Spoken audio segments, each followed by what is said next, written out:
गोष्टीच्या कट्ट्यामध्ये आज ऐकणार आहे हत्ती आणि उंदीर ही गोष्ट. एक जंगल असतं. त्या जंगलात खूप हत्ती राहत असतात आणि खूप उंदीर असतात. मग ते हत्ती तिथे एक तलावात पाणी पिण्यासाठी आणि आंघोळीसाठी रोज जात असतात. पण ते ज्या मार्गावरून जात असतात तिथं ते उंदीर असतात. तर त्या हत्तींच्या तुडवण्यामुळे तिथले काय उंदीर मरण पावतात. मग त्या उंदरांचा राजा ठरवतो की आपण हत्तीच्या राजांना भेटूयात. मग उंदरांचा राजा हत्ती राजाला भेटतो आणि म्हणतो की तुम्ही तुमचा मार्ग बदलता का? मग हत्तीचा राजा म्हणतो की का? मग ते उंदरांचा राजा म्हणतो की तुम्ही ज्या मार्गावरून जाता तिथे आमचे खूप उंदीर तुडवले गेले आहेत आणि ते मरण पावले आहेत. तुम्ही तुमचा मार्ग बदलला तर बरं होईल.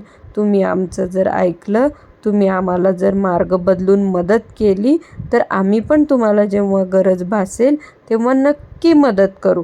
तेव्हा तो हत्तींचा राजा हसायला लागतो. तो म्हणतो तुम्ही एवढे छोटे पिटुकले, तुम्ही आमची कशी मदत करणार? पण ठीक आहे, आम्ही आमचा मार्ग बदलायला तयार आहे. मग एक दिवस ते हत्ती दुसऱ्या रस्त्यावरून चाललेले असतात तेव्हा तिथे एक शिकारी आलेला असतो. तो शिकारी त्या हत्तींच्या अंगावर जाळं टाकतो त्यांना पकडण्यासाठी. मग ते हत्ती जोरजोरात ओरडायला लागतात.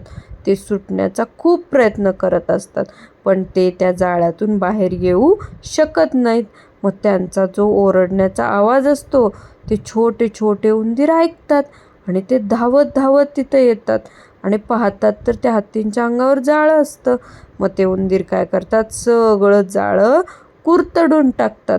त्यामुळे ते हत्ती त्या जाळ्यातून बाहेर येतात आणि मग ते हत्तींचा राजा उंदराच्या राजाला म्हणतो की तुमचे खूप खूप आभार, तुम्ही आम्हाला त्या जाळ्यातून बाहेर काढलं, शिकाऱ्याच्या पासून आमची सुटका केली असं म्हणतात.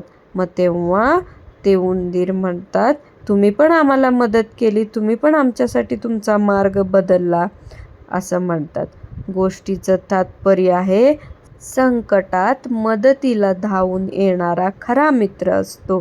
लोकांशी नेहमी दयाळू राहा आणि त्यांच्या मदतीबद्दल कृतज्ञ राहा. गोष्ट आवडली असेल तर लाईक करा, चॅनल सबस्क्राईब करा. थँक्यू.